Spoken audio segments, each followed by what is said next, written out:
अपने बेटे के परवरिश में अपनी पूरी जिंदगी लगा देते हैं। जिस समय बेटा जन्म लेता है बाप उसी समय से जिंदगी जीना छोड़ देते। एक ऐसे ही बाप थे, उनका एक बेटा था, पता है ये हसनपुर पता छोरा ही पता है। आइए हमारे ललन यादव जी, माननीय ललन यादव पताही के रहने वाले हैं। आपके सौजन्य से 101 रुपए के दान प्राप्त हुए हैं। इस दान का अंश स्वर्गीय देवनारायण बाबू के दिवंगत आत्मा को प्राप्त होवे और सदगुरु के कृपा से उनके आत्मा को शांति मिले, सदगति मिले और लालन बाबू के जिंदगी में भी सुख समृद्धि प्राप्त होवे, बाल बच्चों के जीवन में कल्याण हो, ये सदगुरु से मंगल कामना करते हुए जब तक टेबल आ रहा है, मैं आप सबों के बीच एक छोटी सी कथा सत्संग की महिमा का बखान कर लो। निवेदन मैं आपसे कर रहा था कि वो बाप एक बेटा, उस बाप को एक बेटा प्राप्त हुआ और जिस समय बेटा प्राप्त हुआ उसी समय उनकी अर्धांगिनी मर गई। यानी कि बाप के जो बेटा मिल रहे, बेटा जन्म लेल के माय मर गए, बाबूजी ओई बेटा के परवरिश बड़ी लार प्यार से, बड़ी हर्षोल्लास से केलखन।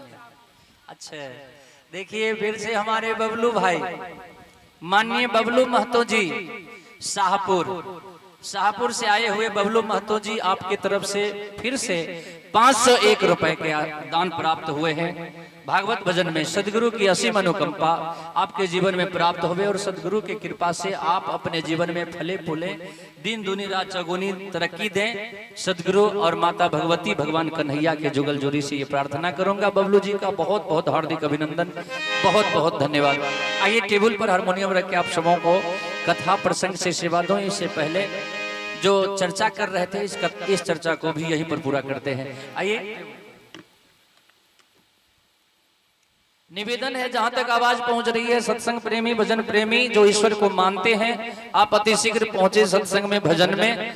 देखिए जहां भी सत्संग हो, भजन हो, जिस बस्ती में भजन हो, जिस गांव में सत्संग हो, उस गांव के लोग यदि सत्संग की आवाज सुन के भी अपने बिछौना में आराम फरमाते हैं, मच्छरदानी लगा के मच्छर से बच के और निद्रा देवी के गोद में समाते हैं, वो ध्यान दीजिएगा।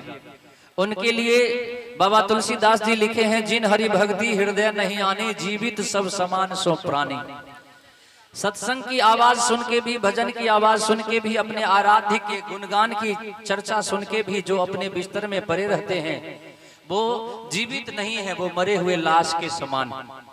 बाबा तुलसीदास जी कहे कि जीवित सब समान सो प्राणी, जिंदा है लेकिन दंत 100 और वो बराबर होता है सब, यानी कि बहुत कुछ, लेकिन उसी जगह तालब 100 और वो लगाएंगे तो बराबर होता है सब, सब मने होता है लाश। बाबा तुलसीदास जी कहे वो इंसान जीवित ही नहीं है जिनको भगवान के भजन में मन नहीं लगता है, वो इंसान मरे हुए लाश के समान है। तो शिकायत का मौका न दें, आप सब अति शीघ्र भजन में पहुंचे। आप सबों के बीच कथा प्रसंग लेके मैं प्रस्तुत हो रहा हूं। आइए तब तक